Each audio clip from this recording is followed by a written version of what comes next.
Entonces vamos a hablar de la administración burocrática patrimonial en Colombia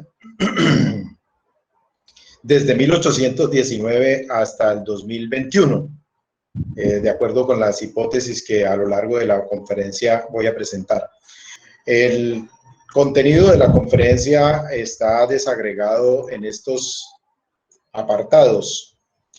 Los antecedentes coloniales de 1550 al 21, las repúblicas liberales, la experiencia federal, la República de Colombia, del 86 al 58, ya del siglo XX, el Frente Nacional, el neoliberalismo económico en la finalización del siglo XX y en los últimos 20 años la nueva gestión pública, que es un concepto y una propuesta que se viene haciendo para toda América Latina. En los antecedentes coloniales lo que tenemos que decir es que en la colonia, que empezó en 1550 hasta 1821, cuando el ejército o la guerrilla de Bolívar logra imponerse al ejército español, esa colonia no tuvo realmente una carrera administrativa.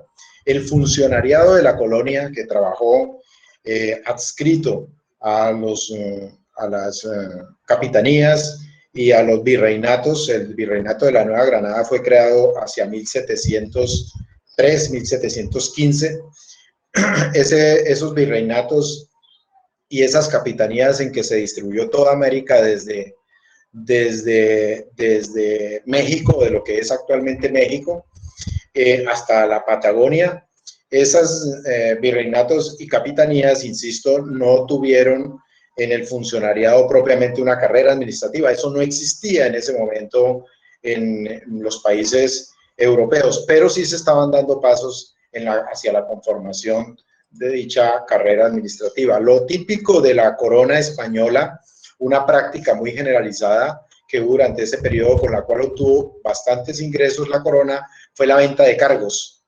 El rey vendía cargos, pero no los heredaban los que compraban los cargos, sino que una vez morían, estos cargos volvían a la corona y era una manera para que volvieran a venderse los cargos por parte de la corona española. Los cargos y en general la administración colonial durante esos 270 años era básicamente un favor del señor a los súbditos. El señor le daba en la administración patrimonial española, lo que concedía era entonces estos cargos como unos favores, como unas prebendas a los súbditos, y esos súbditos obtenían ese beneficio por un tiempo determinado o hasta su muerte. Entonces siempre se entendió como tal, como favor. Los cargos, insisto, eran prebendas. ¿Qué quiere decir prebendas? Estos conceptos son empleados por un autor alemán, que es en quien nos vamos a basar para toda esta exposición, y quien desarrolla el concepto de administración burocrática patrimonial, que es Max Weber. Este autor, sociólogo, en sus reflexiones sobre la dominación, va a insistir en estos conceptos y poco a poco, a medida que vamos avanzando en la conferencia, vamos aclarando estas nociones. Tampoco para los cargos en la administración colonial hubo entrenamiento para desempeñar las tareas o funciones, tampoco había unas competencias muy precisas. Eso era lo característico, digamos, de esta administración poco o prácticamente nada profesional. Era una administración de iniciados, era una administración en la que había bastante libertad y no había una distinción clara entre lo público y lo privado. Prácticamente, ustedes saben, tanto la corona en España como en los territorios de América, en los virreinatos y en las capitanías, esto era propiedad del señor, propiedad del rey. Y el rey, entonces, por eso daba esos favores y entregaba a los súbditos, a la nobleza que lo seguía, que lo acompañaba, entregaba estos cargos cargos que les permitían a estos súbditos pues beneficiarse también, a apropiarse parte de lo que significaba el cargo. Quien cobraba impuestos, parte de esos impuestos se los quedaba y otra parte lo enviaba a la corona en Madrid, o si estaban en el territorio español. Y en el caso de América, esos recursos de impuestos se recogían en unas oficinas centrales, y esas oficinas centrales enviaban estos recursos a España. Sabemos que a lo largo de 250 años España logró hacerse un imperio con las riquezas que fueron enviadas de plata, de oro y otros metales preciosos que fueron enviados desde América hacia allí.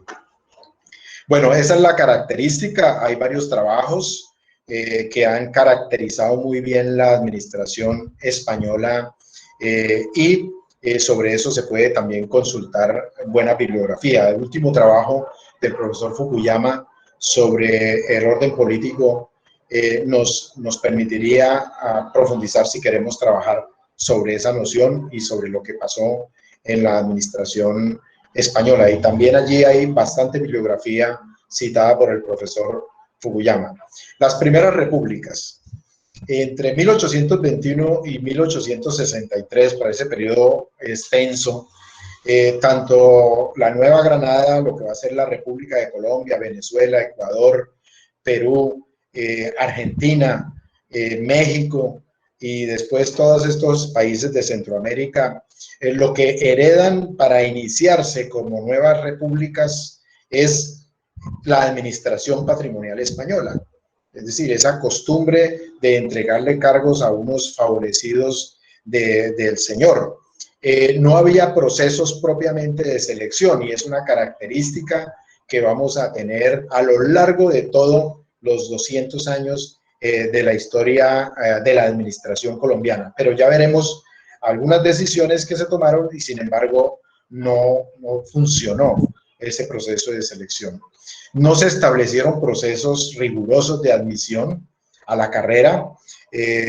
Los 3 o 4 millones de personas que había en la Nueva Granada, por ejemplo, en 1821, pues la mayoría, en su gran mayoría, el 90% podríamos decir, eran iletrados, eran peones, eran campesinos, eran personas que vivían lejos de cualquier acceso a las letras, a la escuela primaria o a lo que entendemos hoy como escuela primaria. Tampoco había una carrera administrativa en las entidades nacionales o subnacionales. El primer problema con el que se encuentran los independentistas, quienes comienzan la organización política después de 1821, de expedir la Constitución de Colombia, de la Gran Colombia en principio, para Venezuela, Colombia y Ecuador, es que no encuentran suficientes personas para desempeñarse. Además, otro asunto característico de aquel periodo que va a estar durante todo el siglo XIX es la falta de recursos. Los impuestos que se siguieron cobrando en la República, en la Nueva República, mantuvieron impuestos o eran impuestos que ya traía la corona desde la época colonial. Entonces, varios trabajos han señalado, varias investigaciones han mostrado cómo esos impuestos se conservaron hasta bien entrado el siglo XIX, y una característica fue la crisis fiscal agrandada también por las guerras civiles que se presentaron. Los recursos entonces no alcanzaban para pagar salarios, aunque se previó que quienes desempeñaban cargos en la administración deberían recibir salarios. También los salarios eran muy diversos. Unos salarios se pagaban en Bogotá y otros salarios se pagaban en las poblaciones distantes de Bogotá, en otras ciudades o en los pueblos alejados de esos centros políticos, de Cartagena o de Santa Marta o digamos, de Medellín, de Popayán, que eran los centros poblados importantes. Entonces allí los salarios eran o nunca llegaban. Se decía que se pagaba un salario mínimo, pero de ese momento, pero tampoco pasaban meses y a veces años en que quienes se desempeñaban como funcionarios no recibían la paga. Poca comunicación y control desde los centros y hacia las periferias. En efecto, la característica, ustedes se recuerda cómo los estudios de historia nos han mostrado que Colombia durante el siglo XIX tuvo que empezar a construir carreteras porque se caracteriza lo que quedó de la salida de los españoles es un gran archipiélago de pueblos.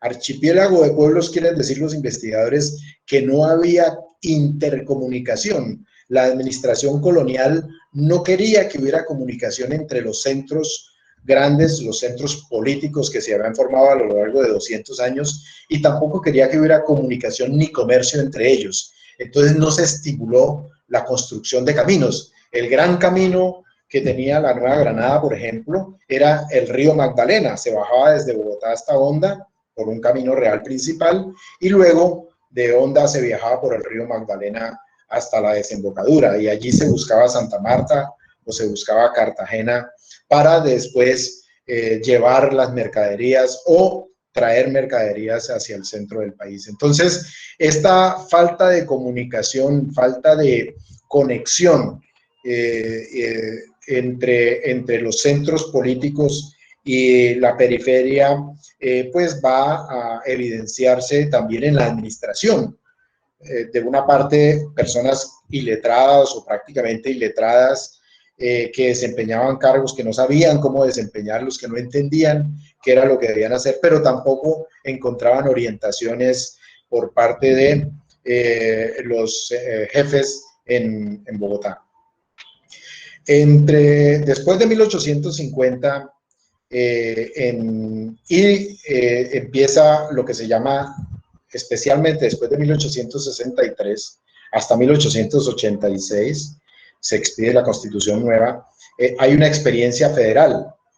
Y durante esa experiencia federal de Estado federado, de Colombia federal, se va a presentar como característica de la administración, es decir, del funcionariado que opera en los estados, del funcionariado que trabaja en las secretarías, después pasarán a llamarse ministerios, en las secretarías del nivel central de la administración o del nivel federado en este caso. El acceso a esos cargos va a ser casi como un favor, casi como un asunto en el que los líderes decidían quiénes podrían estar en esos cargos y desempeñarlos. Pero con el agravante de que esas personas pues no tenían claridad de cómo desempeñarse. Hay un texto de Cerveleón Pinzón de 1847 sobre administración pública. Ese texto es interesante porque muestra la preocupación de un sector o de un grupo de líderes granadinos o de líderes colombianos ya para ese momento sobre cómo proceder para seleccionar personal que vaya a ingresar en las administraciones o en las entidades estatales o en las entidades nacionales, en la diferente institucionalidad que se fue creando a lo largo del siglo XIX y en la etapa federal. Entonces, vamos a encontrar que hay una ausencia de carrera administrativa en el sentido que la entendemos hoy, o sea, procesos juiciosos, rigurosos, estrictos de selección y un cargo que se desempeña para toda la vida y formación del funcionariado para desempeñarse cada vez mejor en los cargos con unas competencias precisas, con tareas claramente identificadas, funcionarios que laboraban en edificios públicos de 8 a 12 y de 2 de la tarde a 6 de la tarde, con muchas dificultades de herramientas, de instrumentos. Todo esto está además pendiente de investigarse. En realidad, en Colombia y particularmente la ESAP, que es una entidad dedicada en particular a la administración pública, todavía no ha empezado esa investigación de fondo sobre todos estos detalles, toda esta arqueología de la administración durante el siglo XIX. Los cargos en los estados que se forman y que se organizan con la etapa federal, Antioquia, Valle, Bolívar, Cundinamarca, Boyacá, Tolima, Magdalena, esos cargos prácticamente siguen siendo favores, pero ya no de la corona en España, sino de los jefes políticos que se hacen jefes regionales y que ven cómo el controlar la administración, controlar los cargos, designar personas, pues es positivo porque les permite asegurar votos.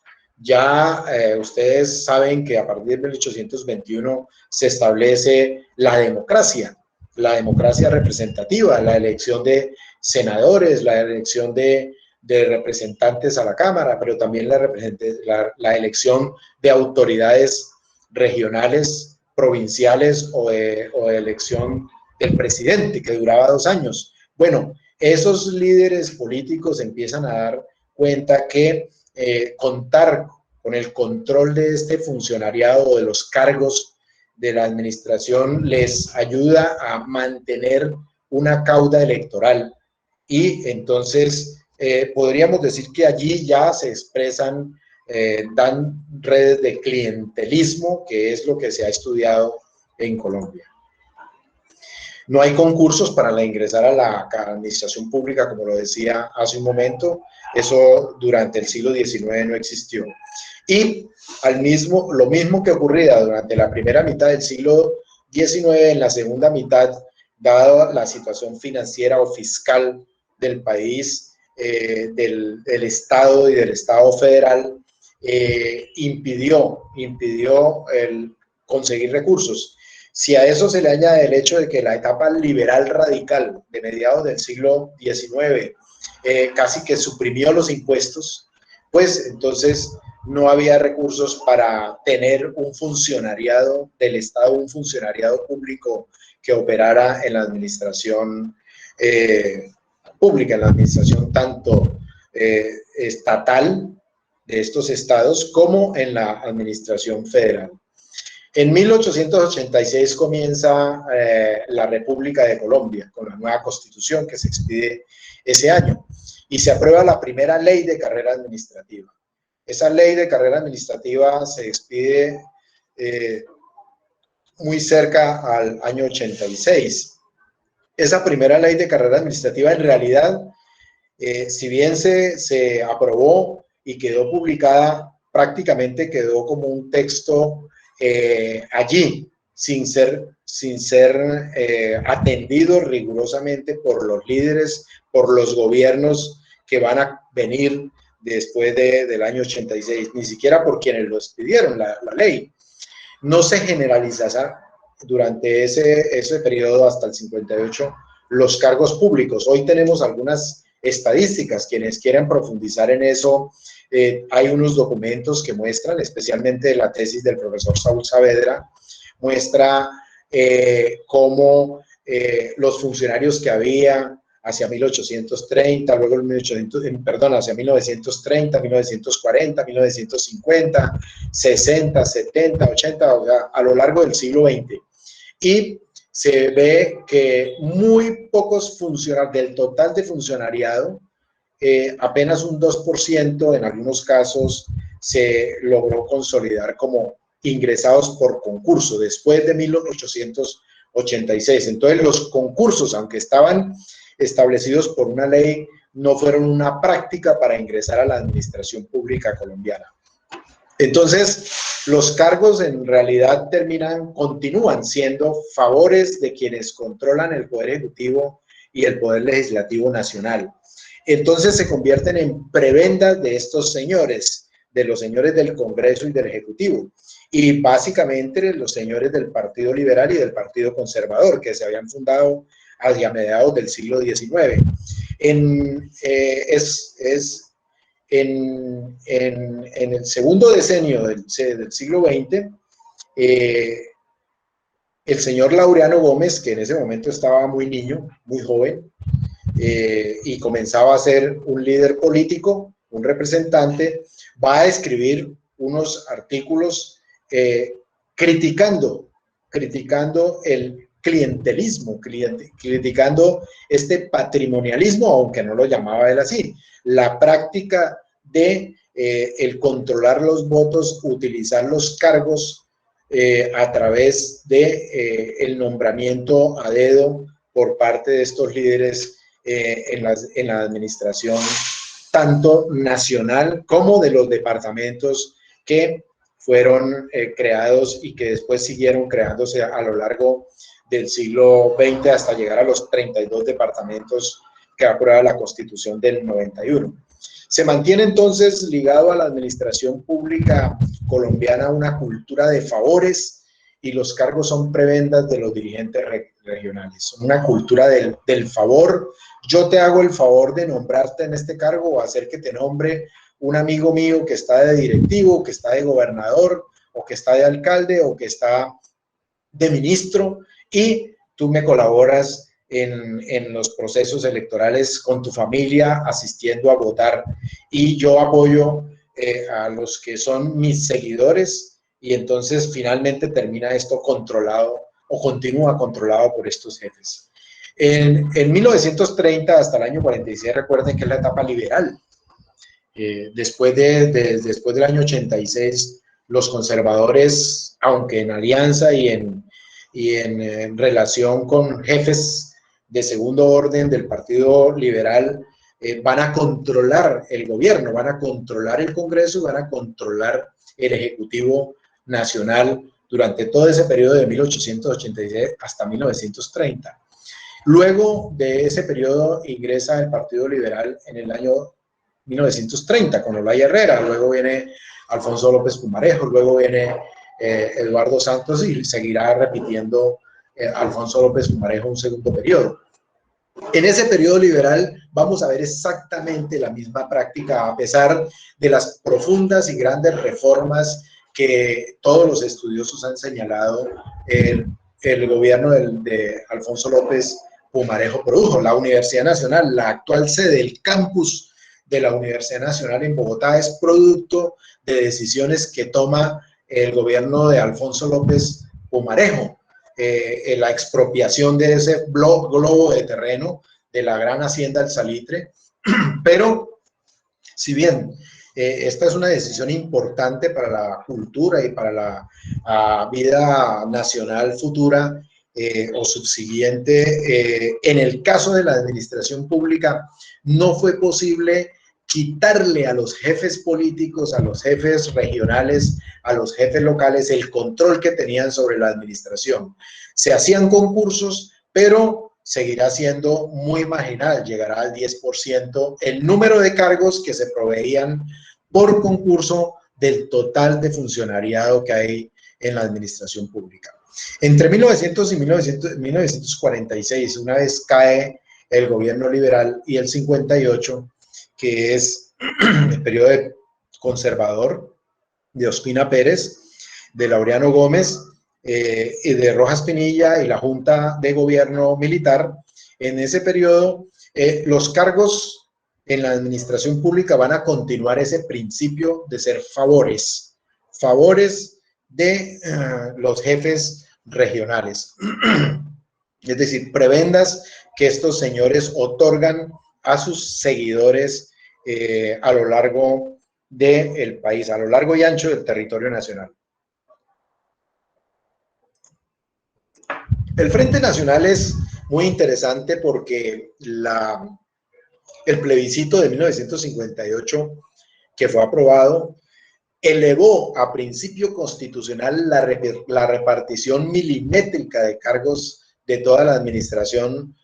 Mejor dicho, oficializó y constitucionalizó lo que ya venía sucediendo desde el siglo XIX, que es entregarle a los seguidores de los partidos liberal y conservador todos los cargos del Estado, los cargos del Poder Judicial, los cargos del Poder Ejecutivo, los cargos del Poder Legislativo, los cargos en las gobernaciones, los cargos en las alcaldías, todo queda repartido milimétricamente entre liberales y conservadores. Ustedes saben que el plebiscito oficializó el acuerdo que habían llegado los jefes del Partido Liberal con los jefes del Partido Conservador para retomar el control del gobierno, el control del Estado, el control y superar la etapa del gobierno militar, de la dictadura de Rojas Pinilla y de la Junta Militar.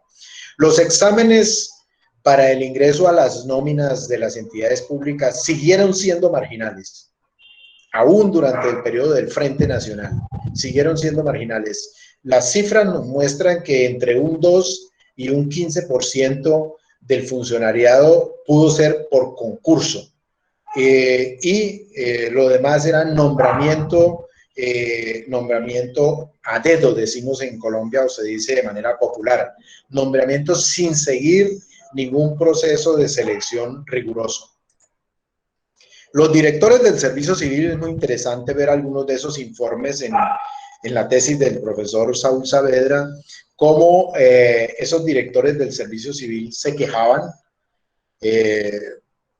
y se quejan en los informes que envían anuales al Congreso de la dificultad para generalizar los concursos, para que se administren los concursos y para que el personal que ingresa a las administraciones, tanto de los ministerios como de los departamentos en ese momento, las entidades descentralizadas que se empiezan a crear, toda esa nueva institucionalidad que se va desarrollando a mediados del siglo XX en Colombia sea provisto mediante concursos. Y lo mismo en las gobernaciones y en las alcaldías, pero igual en el Poder Judicial. Y lo mismo ocurrirá en los funcionarios administrativos del Poder Legislativo. Todo era, entonces se mantenía, seguía siendo una práctica, una costumbre importante de mucho peso que no pudieron controlar, no pudieron evitar los líderes de los partidos.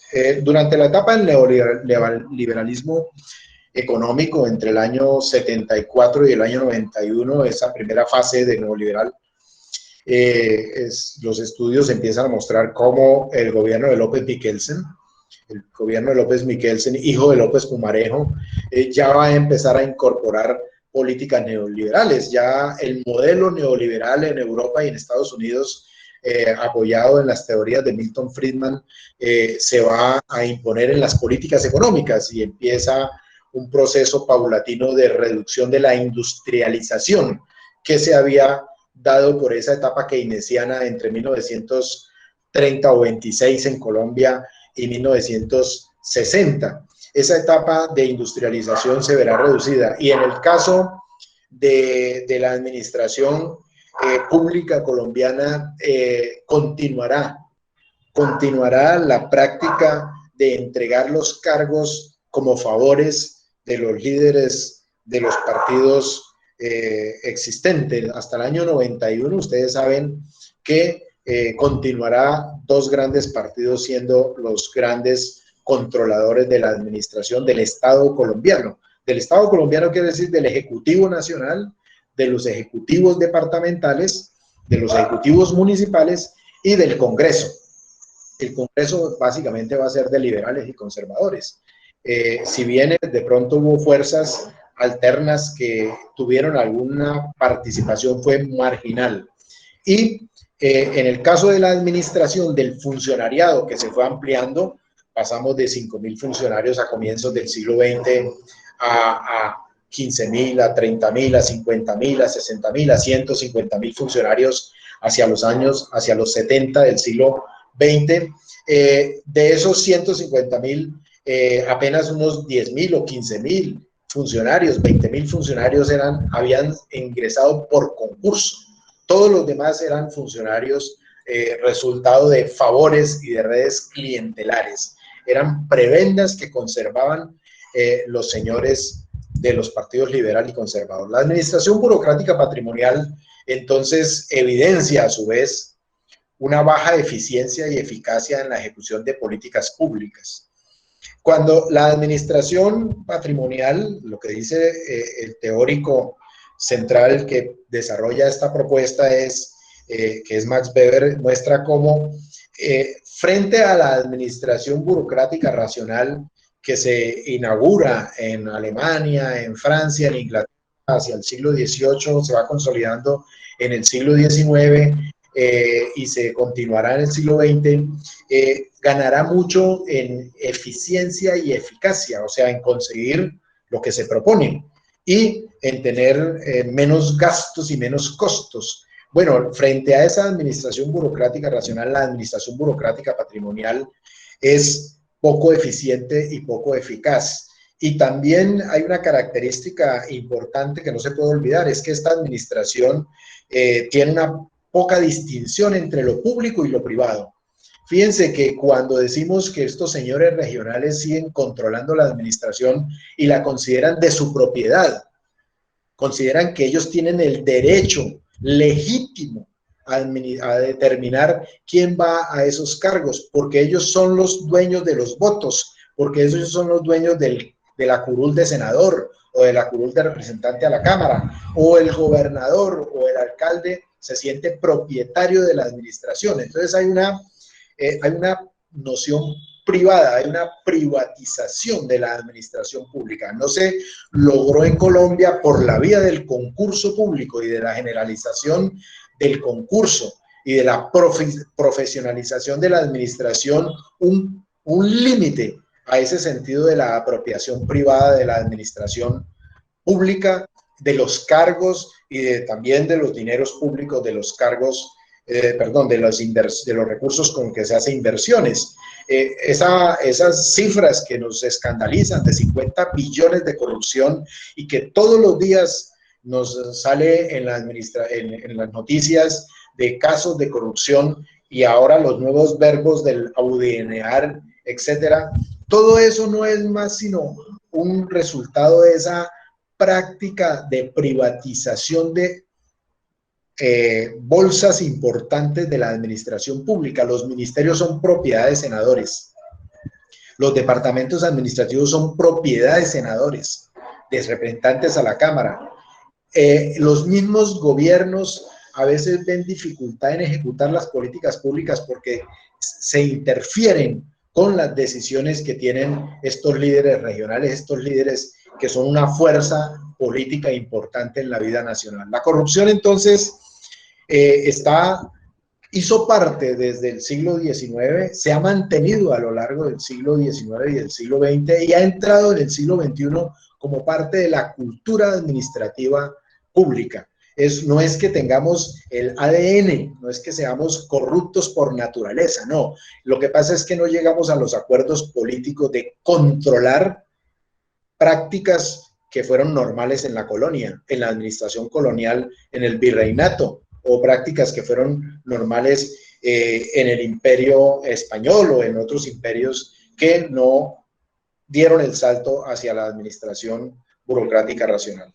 Entonces, lo interesante de esta etapa neoliberal que empieza en 1974 es que se empieza a hablar de la necesidad de hacer más eficiente la administración pública.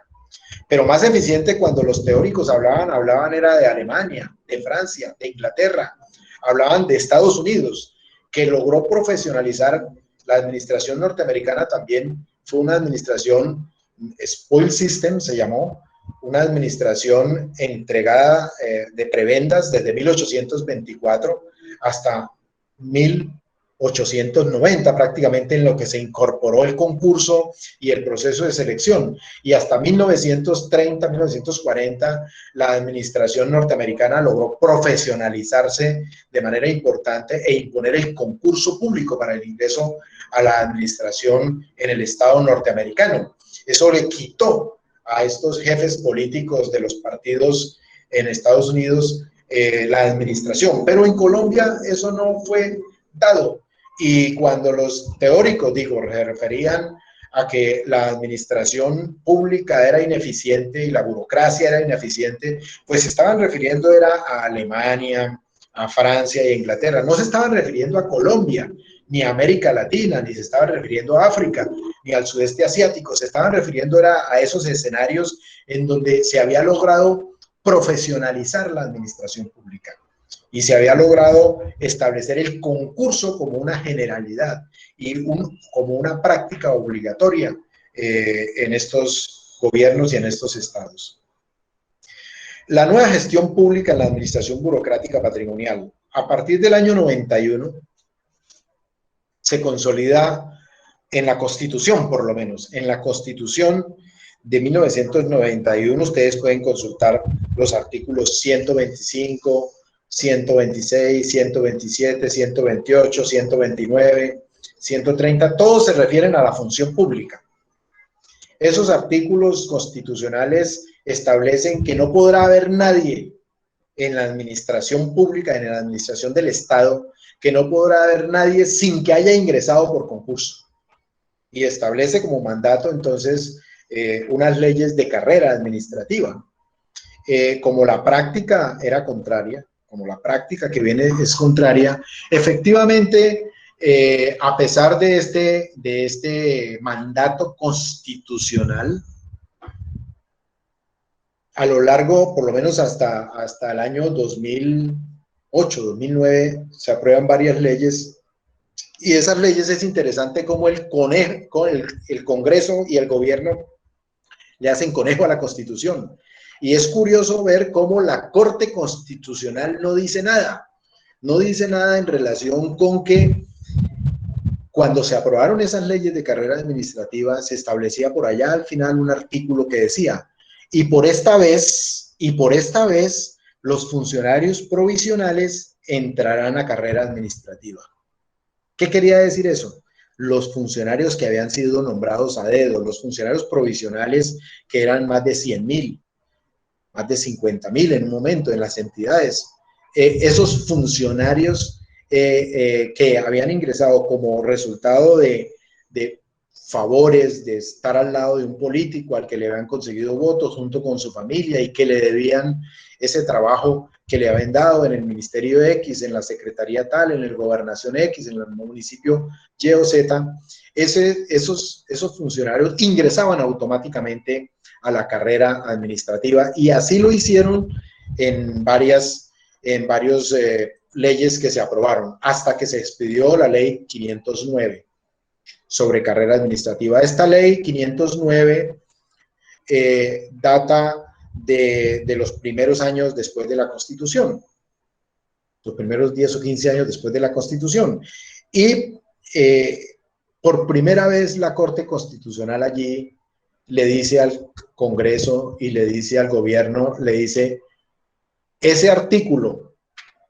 que dice que los funcionarios que por ahora vienen como provisionales podrán entrar a la carrera administrativa es inconstitucional, no es exequible, porque ese artículo está en contradicción con el principio constitucional de que no podrá haber funcionario sin haber ingresado por concurso.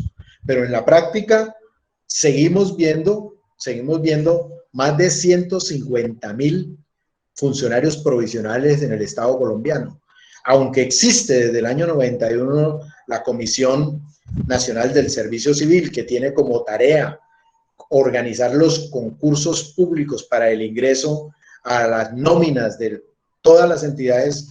La Comisión Nacional del Servicio Civil ha hecho 3.000 concursos para 3.000 cargos, para 4.000 cargos, para 2.000 cargos, para 5.000. Pero es que el problema en Colombia es de la magnitud de hacer concursos para 150.000 cargos que están en provisionalidad. Hay gente que la nombraron hace 25 años en provisionalidad, como ocurrió siempre, y se pensionaron. Y hoy son felices pensionados, pero nunca presentaron concurso para ingresar a desempeñarse en el cargo en el que se encuentran. Y, por supuesto, esos funcionarios, viendo las prácticas que hubo durante muchos años, seguían pensando que había una ventanita por donde poder ingresar a la carrera administrativa sin el debido concurso público. Entonces, la característica que encontramos a lo largo de toda la historia de estos 200 años, interesante que estamos en el 2021, 201 años o 200 años si asumimos la Constitución de 1821 de Cúcuta. Tenemos 200 años y no se ha podido establecer una generalización del concurso público. Estamos en mora de profesionalizar la administración pública. Por supuesto, los concursos hoy deberán tener en cuenta los conceptos nuevos. Estamos a puertas de ponerse la cuarta revolución industrial, la cuarta revolución, o la revolución 4.0, como se llama. Quiere decir la introducción de computadoras, de robots, a las administraciones, y eso nos va a significar seguramente cambios importantes en las nóminas de las entidades del Estado, de las entidades públicas, de las administraciones nacionales, de los 18 o 21 ministerios, de las embajadas, de los departamentos administrativos, de las agencias, etcétera, de las gobernaciones, de las alcaldías. Todas estas entidades seguramente van a ver modificadas sus nóminas en un futuro por el impacto de esta revolución tecnológica. Pero lo que quería llamar aquí la atención es que hoy hay un problema de desempleo, hay un problema hay unas movilizaciones en el país de jóvenes fundamentalmente que han pedido acceso a trabajo, que han pedido el ingreso a salarios y a ingresos adecuados adecuados, digamos, a la normatividad de ser funcionario de carrera, de ser funcionario de planta, de ser funcionario con todas las garantías y no contratistas. Hoy tenemos más de 280,000 contratos de prestación de servicios. En el plan de desarrollo actual, en el plan de desarrollo del presidente Duque, ustedes pueden ver las cifras. Había en el 2018, según el SECOP, más de 280,000 contratos de prestación de servicios, contratos que son contratos de 3 meses, de 4 meses, de 5 meses, y que es de personas que tienen que estar detrás de un político pidiéndole el favor que le ayude para que le den ese contrato. Políticos que se cuidan mucho desde la Constitución del 91 en que aparezcan sus firmas en tarjeticas o que aparezcan evidencias de que están haciendo esa intermediación, porque cualquiera de esas evidencias le puede significar la pérdida de la investidura. Entonces se han hecho más sutiles, han encontrado intermediarios que les colaboran en esos procesos de mediación, pero realmente es lamentable el maltrato que se le hace a esos contratistas del Estado colombiano que deben estar todos los años. Mañana, el año entrante, lo vamos a ver por ley de garantías, los primeros días de enero haciendo colas detrás de esas oficinas para que les aprueben contratos de 3 meses o de 6 meses o de 5 meses para poder alimentarse y alimentar sus familias. Entonces, un acuerdo político en Colombia de importante significado es que se generalice el concurso público para el ingreso, que se cumpla la Constitución, que se cumpla lo que dice la Constitución y las leyes, y que se castigue y que los mismos contratistas dejen en evidencia a todos aquellos que quieren utilizar la administración pública colombiana como un camino para la obtención de votos y para obtener sus propios beneficios. Aquí hay una bibliografía que se puede ver, que queda allí para que pueda ser consultada. Hay otros textos que no fueron ubicados, pero me parece importante que ustedes, quienes estén interesados, podríamos más adelante intercambiar y les sugeriría otra información adicional. Entonces, En síntesis, esto era lo que yo quería presentar como producto de este ejercicio académico que he venido haciendo en los últimos años de identificación de una administración patrimonial en Colombia, que es también muy característica de América Latina.